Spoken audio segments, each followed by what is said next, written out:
Bueno, regresamos, amigos televidentes. Central de Informaciones Especial a través de RPP Televisión. Y bueno, seguimos con las visitas, desfile de candidatos. Manuel Macías va con el número 7 de Somos Perú. Después de buen tiempo está aquí con nosotros. Buenas tardes, ¿Cómo está, Carlos? Manuel? Muchas gracias por la invitación. A usted, por supuesto, gracias por aceptarla más bien. No, al contrario. Bueno, evidentemente en una campaña electoral no hay dimes y diretes, cruces de palabras, hay opiniones a favor o en contra de una postulación y hemos escuchado hace poco, ¿no? Creo que ha sido el día de ayer, si no me equivoco, a Susel Paredes explicar por qué se retira de la contienda electoral, ¿no? Ella ha renunciado a su postulación y entre una de las razones está usted. A ver, quisiera invitarlo justamente a recordar parte de sus declaraciones. Muy bien. A ver. Entró a la lista y yo pedía insistentemente que me den el nombre de la lista. Cuando ya son las elecciones internas a las que se somete la lista y ahí aparecen varios nombres y bueno, el señor Macías tenía un problema por el tema del racismo y la homofobia, ¿no? Que también yo le pedí al partido que si había alguna posibilidad de que él no esté, pero como él es militante y es parte, no había ninguna posibilidad. Ah, lo ha dicho que es racista, homofóbico. Bueno, a ver, ¿qué nos dice Manuel? En principio es una ofensa muy grave la que ella ha hecho, porque no hay nada más falso y contrario a la verdad que a mí ponerme ese insulto de racista y homofóbico. Yo creo que acá hay que poner las cosas en perspectiva. La señora no está en campaña, no debería realmente quitar tiempo a la campaña porque no llegó a ser candidata. La señora no se presentó, la señora fue una persona que fue invitada, aceptó, pero nunca se inscribió, entonces nunca fue candidata. Se dice mal cuando dice fue candidata y se retiró. Nunca lo llegó a ser. Bueno, le propusieron ser candidata, aceptó en primer término y bueno, ya. Pero luego no lo es. Entonces, estamos ahora... Palabras. El partido ya ha reemplazado, digamos, en esa ubicación al general Sanguinetti, un general experto en seguridad ciudadana, y el partido está trabajando en esa línea. Ahora, con relación a eso, no es verdad, lamentablemente no es verdad. Ella, cuando expresa sus motivos de renuncia, primero que lo hace a nombre o mencionando a una persona que fue retirada, que se retiró por sí mismo, para ser correcto, y lo hace después de que esta persona se retiró. Ya algún medio de comunicación ha dado cuenta de cómo esta persona, la señora Paredes, dialogaba con el candidato Mendieta sobre sus posiciones ideológicas. Entonces, a mí, esta clase de agravio, porque el racismo y la homofobia son pues expresiones de odio. Son personas anacrónicas, no tienen cabida en nuestra sociedad. Sin embargo, esta persona se permite agraviarme, se permite insultarme. No sé con qué razones, porque evidentemente ella, luego de expresar las razones de su renuncia, menciona este hecho. Sin embargo, mira, hay algo que es importante, yo te puedo mostrar. Ella habla de una discoteca, pero no le dice a la gente que estaba en la discoteca. Es decir, yo, que en ese momento como alcalde estaba por los vecinos, estaba justamente rescatando el principio de autoridad, como ella hace en La Victoria. Y resulta que yo, por atender a mis vecinos ante un reclamo justo, porque esa discoteca... ¿Cuál era el reclamo? Que la discoteca no tenía licencia, que la discoteca causaba ruidos molestos, que la discoteca tenía problemas de defensa civil. Entonces la municipalidad interviene. Y entonces se produce una... No era porque era el downtown. No, hubieron 80... En otras palabras. Mira, Carlos, también se cerró el negocio de unos italianos. ¿Ya? ¿Acaso la comunidad italiana salió a reclamarme que yo soy anti-italiano? Entonces, dejemos las cosas en su perfecto sentido. Acá simplemente se puso orden. Los defensores de ese negocio crearon un tema de homofobia. Ella también recuerda un hecho, ¿no? Usted fue calificado de racista, sí, luego que 2 motociclistas de San Juan del Lurigancho fueran detenidos sin motivos en Larcomar por la policía. Mira cómo son las cosas de hechos que han pasado hace 9 años, que es totalmente falso. Ahora soy racista. Y resulta que ese hecho, la misma prensa le puso a 2 personas que iban en una motocicleta y que fueron detenidos por la Policía Nacional, les puso el calificativo de los malditos del Larcomar. No se refiere a los que causaron la muerte de 6 personas el año pasado en el cine del Larcomar. No, eso no se refieren. Se refieren a una persona, a unas personas que estaban en una motocicleta y que fueron detenidas por la policía y yo fui como jefe de la seguridad, como responsable de la seguridad ciudadana de mi distrito, a la comisaría a una conferencia de prensa. Y en esa conferencia de prensa se mostró a todo el mundo, y los tienen grabados, personas que tenían armas, personas que tenían drogas. Luego todo eso se demuestra que fue una detención arbitraria. El comisario tuvo que retirarse de la comisaría, fue sacado por su institución, y la ciudad, evidentemente, no siendo responsable de nada, yo asumí, digamos, ese costo político, entre comillas, sin ser responsable de nada. De ahí a decir, Carlos, que es un tema de racismo, es una monstruosidad, o sea, me está ofendiendo. Y lo que está haciendo peor es que, por ejemplo, ahora mismo me está quitando tiempo valioso para poder explicar las propuestas para el Congreso, porque la señora no postula, la señora no fue candidata, la señora está trayendo cosas de hace 9 años, que son falsas. Entonces, yo creo que ya es momento de cortar eso, ya es momento de terminar con eso y que realmente los peruanos podemos entrar. ¿Usted va a iniciar algún tipo de acción contra ella? Yo no voy a seguir prestándome más a ese juego, como comprenderás. Bueno, aquí sí, digamos que es una opción legal. Pero yo, ¿la va a denunciar? No, yo no me voy a prestar ese juego donde la señora me insulta, yo respondo y seguimos en lo mismo, ya tenemos varios días en esto. Simplemente yo lo dejo ahí. Es falso de toda falsedad. Mi vida, tanto en la Municipalidad de Miraflores como en el Congreso de la República, es testimonio de todo lo contrario. Absolutamente lo contrario. Creo que fue un error para usted invitarla a ella a Somos Perú. Yo no he participado, como candidato, yo no he participado en las invitaciones de nadie. Pero se lo pregunto directamente, o sea... No, yo no he participado. Yo no te puedo decir si es un error o no es un error. ¿Por qué no me lo puede decir? Yo creo que sí. Usted podría evaluar esto a raíz de su comportamiento, de su conducta que usted califica de lamentable. No, es que ya ha personalizado. Por eso. Yo te voy a decir por qué no puedo emitir un juicio. Porque yo no formé parte de esa calificación. Yo no conozco su currículum, yo no le he entrevistado, yo no sé de su trabajo. Yo simplemente conozco lo que conoce todo el mundo de la prensa.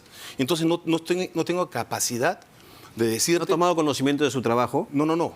Una cosa es lo que tú te enteras por la prensa y otra cosa, tú te enteras de sus actividades. Pero al menos debe tener una idea de lo que ha hecho en la Municipalidad de Lima. Porque no soy ligero en comentarios, porque no me gusta difamar, porque no me gusta dañar la imagen ni las honras ajenas, yo precisamente prefiero, si no tengo yo conocimiento cabal de algo, no emitir opinión. Y yo me guardo una opinión porque no tengo los elementos. Yo no la invité, yo simplemente vi con sorpresa que una persona a la cual sale con una renuncia y dice de que había un candidato que ella no podía tolerar, resulta que ese candidato por el cual ella se va, que es el señor Mendieta, el mismo candidato se había retirado horas antes de su renuncia. Esa fue mi sorpresa. Digo, ¿cómo es posible esto? Dice una cosa y resulta que no era correcto y no era verdad. Pero lo dejo ahí. Yo creo que ya es bastante... ¿Pero no cree que fallaron los filtros ahí? En el caso del señor Mendieta, o sea, usted sabe que eso es un tema muy sensible. ¿Y cuántos ejemplos hemos tenido en el Congreso que se disolvió de gente que tenía antecedentes, procesos judiciales? Y en este caso había una vinculación, no decimos que el señor sea culpable, ¿no? Pero... Mira, fíjate. A ver. Normalmente en un partido esos filtros tienen que ver con los antecedentes judiciales, los antecedentes penales, tienen que ver con las trayectorias, las hojas de vida. Y la comisión que se encargó justamente de esa invitación tuvo a la luz todo eso. Hubo un programa de televisión que dijo, no, este señor tiene una vinculación con el Grupo Orellana. Entonces se le dijo, mire, usted, señor, está malogrando la lista, pero es falso todo. Sí, pero está malogrando la lista. Ok, muy bien, retiro y él renuncia. Entonces, este hecho, ¿yo cómo lo califico? Califico que acá se está dando justamente algo importante, es la unión entre lo que puede hacer un partido y lo que hace la opinión pública. O sea, no basta lo que haga un partido, es necesario la opinión pública como en un segundo filtro. Ahora hay un tercer filtro. Pero no debe depender todo del medio de comunicación, de la opinión pública. Ojo. El partido es el primero que tiene que efectuar ese filtro adecuado. A eso voy. ¿Cierto? Tienes toda la razón. El partido es el primero. El segundo es la opinión pública. El tercero, ¿cuál es? El Jurado Nacional de Elecciones, que ahora tiene que decir si eso es correcto o no. ¿Y cuál es el cuarto filtro? El elector. Entonces, si el partido se equivoca o no vio algo, hay todo lo que sigue por demás. Y esto es un hecho, sí, tal cual. ¿Y qué nos garantiza que el partido no sea equivocado en más casos? Bueno, justamente estamos en la etapa del segundo filtro. Estamos en el filtro de la opinión pública. Luego vendrá la del jurado y luego vendrá la de los electores. Entonces, hay mucha tela por cortar. Lo que no se puede hacer es denostar a un partido político limpio, con un legado limpio, con gran trayectoria, diciendo, no, está manchado. No está manchado, porque la señora que nunca fue candidata fue invitada y el señor que renunció fue invitado. Entonces, son cosas que pasan. A mí me gustaría que con la misma lupa, ¿no es verdad?, sigamos exactamente lo mismo. No porque se presentan las candidaturas ha quedado todo ahí. No, ahora viene el filtro de la opinión pública, ahora el filtro del jurado, luego el filtro de los electores. Entonces, Carlos, estamos garantizados, porque lo que queremos es cambiar el Congreso. Y ahí sí me gustaría, si podemos dejar de lado ese tema de la señora y pasar justamente a lo importante. No, pero es un tema importante, creo yo. Sin duda, pero usted sabe que hay temas fundamentales a nivel periodístico. Sí. Nosotros tenemos que preguntar. Sí. Y sé que hay temas que quizás le incomoden a un entrevistado, a un político, pero nuestra obligación como periodistas es... A mí no me incomoda. A mí no me incomoda. A mí lo que me apena mucho es que siendo el tiempo en televisión tan valioso, tener que perderlo en estas cosas. Yo en la elección municipal pasada, tú has visto que no había preocupación, los candidatos casi no llegaron a los medios de comunicación. Yo pasaba de largo y veía el letrero de RPP. Nunca tuve la oportunidad de ser entrevistado en la campaña municipal pasada. Ya. Entonces, y eso le pasó a muchos candidatos. Ahora tengo esta suerte de estar acá. Sí. Y me gustaría que hablemos del océano de cosas maravillosas que tiene Somos Perú. Usted dice que quiere cambiar el Congreso. ¿Cómo lo pretende lograr? Si es que usted tiene la suerte y cuenta con la anuencia del electorado para llegar al Parlamento. Si es que el electorado me da su confianza, yo le digo al electorado en este momento que yo ya fui vicepresidente del Congreso de la República en la etapa de la transición que presidió el gobierno de Valentín Paniagua. ¿Ya? Como vicepresidente encarné un papel, y nos hemos conocido en ese Congreso tú y yo, donde se trabajó muy a tono con la demanda ciudadana de corregir toda esta distorsión que hubo en nuestra democracia, esa pérdida de los valores democráticos, la lucha frontal contra la corrupción. Entonces, yo tengo la experiencia para decirte. Primero, que acá se trata de una transición. Se trata de que no es cuestión de pelear con el Ejecutivo, es cuestión de concordar con el Ejecutivo para en estos 15 meses llegar a buen puerto. Hay muchas cosas que hacer. Se ha aprobado hace unos días, por decreto de urgencia, el presupuesto por 177.000 millones y hay una serie de 7 prioridades que tienen que ver con salud. ¿Pero cuáles son sus temas prioritarios? Te voy a decir lo primero. Lo primero es, hay que adecentar el Parlamento. Entonces, nosotros, y no son las mías, son las propuestas partidarias, nosotros queremos eliminar de cuajo la inmunidad parlamentaria. No solamente la arresto y la de proceso, sino también la del voto y también de la opinión. Yo te pregunto, ¿acaso un alcalde que emite votos y emite opiniones tiene inmunidad de voto? No. Y tenemos 2.000 alcaldes en el Perú. Entonces, tú puedes representar a tu pueblo sin necesidad de estar blindado por la inmunidad. Y tomamos el ejemplo de un partido municipalista. Permítame, es cierto, se ha abusado de la inmunidad. Sí. Pero ¿no cree que es también inadecuado irse al otro extremo? O sea, pueden haber situaciones en las cuales usted o cualquier otro parlamentario sea perseguido por sus ideas, por opiniones. Aquí no hay delito de opinión. Por eso te pongo el ejemplo, porque he escuchado hasta la saciedad el ejemplo de un excongresista disuelto, de que él habla. Yo te pregunto, un alcalde que no tiene inmunidad y que representa a sus vecinos y que emite votos en el Consejo, igual que los regidores, y también emite opiniones ante la opinión pública, ¿tiene inmunidad? No la tiene. Y no le pasa nada. A los congresistas no le va a pasar nada. Porque si hubiese una persecución, créeme, Carlos, tú me invitarías pues a mí. Yo diría a la opinión pública alertar. Entonces, por ahí, ¿por qué lo hacemos? Porque hay que eliminar los privilegios. Porque la distancia entre el ciudadano y el Parlamento es muy grande. Hay que acercarlo. ¿Qué otros privilegios se eliminaría? Por ejemplo, yo planteé hace 20 años en el Congreso de la República la revocatoria del mandato legislativo. Yo revocaría el cargo. Yo, ¿sabes qué más haría? Renovación por tercios y mitades. O mitades. ¿Por qué? Porque evidentemente esos 5 años desgastan mucho. Y como ahora, fíjate, ahora estamos coincidiendo, ahora estamos casi a la mitad y estamos renovando el Parlamento. Puede ser mitades o tercios, pero eso refresca. En realidad es cierto, usted ha propuesto eso, otros también lo han hecho. Sí. Al final todo cae en saco roto. Bueno, porque no hay voluntad política. Claro. El clima cambia, pero los políticos no cambian en el Perú. Eso no puede ser. ¿Qué opinas sobre aquellos que integraron el anterior Congreso y que van los a disueltos? postular? Bueno, Que se les llama, ¿no? Yo sé que es un error decirle congresistas disueltos, pero bueno, ya. Bueno, si suena como a fumigados, ¿verdad? Sí. Los han fumigado, pero no, yo creo que los disolvieron, ¿no? Los disolvieron. Ahora, en realidad no los han disuelto. Algunos intentan la reelección. Sí, bueno, hay que escucharlo. Yo creo que el jurado los ha habilitado, tienen derecho a postular. Ya. Pero acá el gran juez es el elector. Él decide quién entra y quién no entra. Entonces yo no sé, no hay que tampoco dirigir las elecciones. O sea, ya pues, y están ahí. Van a postularse, pero ellos no hicieron la reforma política. Yo creo que hay que ir por la revocatoria, la eliminación. Hay que reducir el Parlamento. 24 comisiones es una locura. Los parlamentarios en 4 comisiones saben muchas cosas, poco y nada en concreto. No se especializan en su trabajo. Entonces tiene que racionalizarse. ¿A cuánto disminuiría para usted? ¿Cuál sería una cantidad adecuada de comisiones? Como en el 2000, como a la mitad. 12. 12. Sí, 12. Mira. Yo no me diga qué comisiones, esa es una labor del Congreso, ver cuáles, cómo juntamos y cómo hacemos el trabajo. Pero sí te digo, ¿cuál es el déficit en este momento? Es la representación. Y ahí está fallando el Parlamento. Entonces hay que crear una comisión ordinaria, que puede ser la 12, de representación, con lo cual todo lo que llega se cataliza en una sola oficina y tú puedes, como comunicador, como ciudadano, saber cómo está la demanda ciudadana.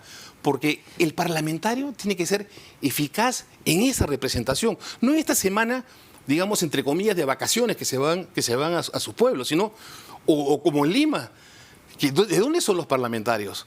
Por eso yo estoy yendo por el distrito electoral plurinominal. Es decir, que cada distrito tenga, de la Gran Lima, tengan a su parlamentario. Cosa que tú sabes que es tu representante. ¿Y usted estaría a favor de también cambiar este sistema de remuneración a los congresistas? Por supuesto. Yo creo que hay que eliminar todas las granjerías, todas las gollerías, todo aquello. Este es un congreso muy especial. Este congreso, si resulta bien, y por Dios, ojalá que resulte bien, va a cambiar la historia política del país, va a cambiar las próximas generaciones, porque hay que eliminar esas granjerías, esas gollerías, hay que hacer que este Parlamento sea cercano. Hay quienes piden, por ejemplo, que a los congresistas se les entregue como una especie de dieta por asistencia. Bueno, mira, y no el yo te digo una cosa, sueldazo que reciben. Mira, no sé si tú te acordarás, pero cuando yo he sido asesor de la Cámara de Diputados del Congreso, también disuelto, en el año 92, los diputados, que eran 180 más 60 senadores, ganaban mucho menos y tenían mucho menos prestaciones. Es a partir del CCD, o sea, del Congreso que hace la Constitución del 93, donde le dan un nivel. Pero, ojo, no solamente hay que mirar a los parlamentarios. Hay unos caciques en la administración pública que tienen semejantes presupuestos, que se manejan con portatropas de seguridad, que son reyesuelos y nadie los fiscaliza. Nadie se pregunta por estos personajes que vamos a ir señalando a lo largo de la campaña, personajes que manejan presupuestos que realmente no le dan cuenta a nadie, porque un parlamentario por lo menos le da cuenta. Estos son ocultos. ¿De quiénes está hablando? De muchos funcionarios en la administración pública que tienen sueldos de 25, de 30 mil, que tienen muchas soles, que tienen muchas gollerías. ¿Cómo cuáles, por ejemplo? No, momento, eso vamos a ir poco a poco, pero los hay, y tú lo sabes. Y todo el mundo lo sabe. Pero la gente quiere escucharlo a usted. Sí, pero claro, bueno. Usted es la estrella el día de hoy. Gracias, pero yo no quiero pecar ni justo ahora decir no, yo quiero hacer un balance mucho más claro de lo que hay. Entonces vamos a ponerle el ojo a esos funcionarios, no solamente a los parlamentarios. O sea, el parlamentario está bien, que entre a dieta. La dieta para el congresista, pero dieta para los otros también. Porque entonces, ¿qué pasa con nosotros? Tenemos un país que no ejecuta la mitad de su presupuesto. Tenemos un país que reconstrucción con cambios que acaba el 21, le faltan como 15.000 millones para ejecutar en obras. Una administración ineficiente, una administración corrupta, una administración podrida. Eso es lo que tenemos en el Perú y eso es lo que hay que solucionar. ¿Y usted realmente confía, Manuel, en que el Congreso que vamos a elegir en el 2020 va a ser mejor que el que se disolvió? Mira, tú lo sabes porque tú has cubierto Parlamento muchas veces. Hay un dicho muy antiguo en el Congreso. Siempre puede haber un Congreso peor que el otro. Pero también está la posibilidad de cambiar la historia. Que esa ley de acción y reacción no nos gane. Esa historia, ¿cómo la cambiamos? Yo creo que hay que enfocarlo como un Congreso de transición. Sé que hay facciones y me va a encantar poder debatir con todos ellos, aquellos que están planteando una nueva constitución, aquellos que están planteando la revocatoria del presidente. No se dan cuenta los plazos, no están mirando un país que está... Pero los de izquierda van, pues, sí, pero, digo, por la, pero no por una entienden nueva que este constitución. presidente... Mauricio Mulder pide Sí, sí. vacancia. Su vacancia, su revocatorio, pero ¿no se están dando cuenta que este gobierno le quedan 15 meses? Que hay que asegurar la transición. No hemos aprendido nada de Valentín Paniagua. Valentín Paniagua, ¿qué cosa me decía a mí? Bueno, era una época pues, de mucho diálogo, una época sin mayorías parlamentarias, como ahora. Se conversaba.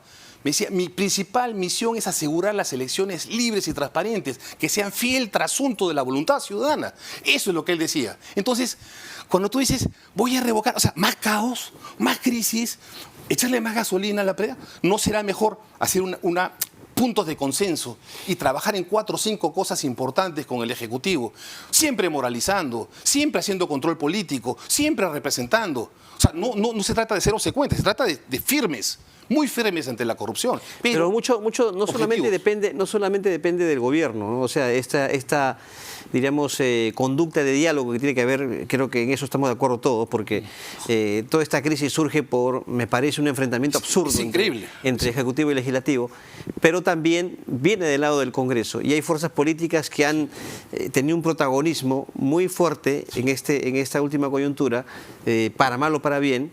Yo diría más para mal, pero claro. Van a tener presencia en ese nuevo Congreso. Por eso le decía, si ese nuevo Congreso cree usted que va a ser... Bueno, nos esforzaremos en esta campaña para que esos congresistas que ahora están alados, ¿no? Angelitos, y que han sido causantes de todo este terremoto, han colaborado mucho en este terremoto con sus blindajes y sus cosas, bueno, pues que no entren y que permitan que un nuevo Congreso que renueva por 15 meses pueda entrar y pueda realmente ayudar a llevar al país con justicia social, cumpliendo esa demanda. O sea, no es tan difícil que triunfe una posición Eso sensata. ya no depende de usted, o sea, que no entren no depende No, depende del pueblo. Claro, gente que nos está viendo. No, por supuesto, depende del soberano. Por eso es que yo le digo al soberano, mira bien, ¿quieres repetir lo que hemos vivido? Tranquilo, por favor, pasen las escenas de lo que nosotros hemos tenido en los últimos meses, para que tú le digas, bueno, muy bien, ese es el Congreso que hemos tenido. ¿Quieres el mismo Congreso? ¿Quieres lo mismo o quieres un Congreso diferente? Hay que cambiar la política. Y si la política tiene que prescindir de los malos políticos, pues tiene que prescindir de ellos. Eso lo dice el soberano. Muy bien, don Manuel. Muchas gracias. Hemos hablado, entonces... Hemos hablado. Hemos hablado. No se puede quejar acerca al contrario, muy agradecido, Carlos. de sus propuestas, en caso el electorado lo favorezca. Se quedaron muchas. Ya me invitarás. Pero hay tiempo, no se preocupe. Tenemos aquí espacio, por ejemplo, para todos los candidatos, así que tendremos de seguro el gusto de recibirlo en una próxima oportunidad. Estoy seguro que sí. Muchas gracias, Carlos. A usted. Manuel Macías, candidato al Congreso de Somos Perú, va con el número 7, ¿no? Vamos a ver mágico, si es que... espiritual, mágico, la suerte, el 7. Vamos a ver si es que puede llegar al Congreso.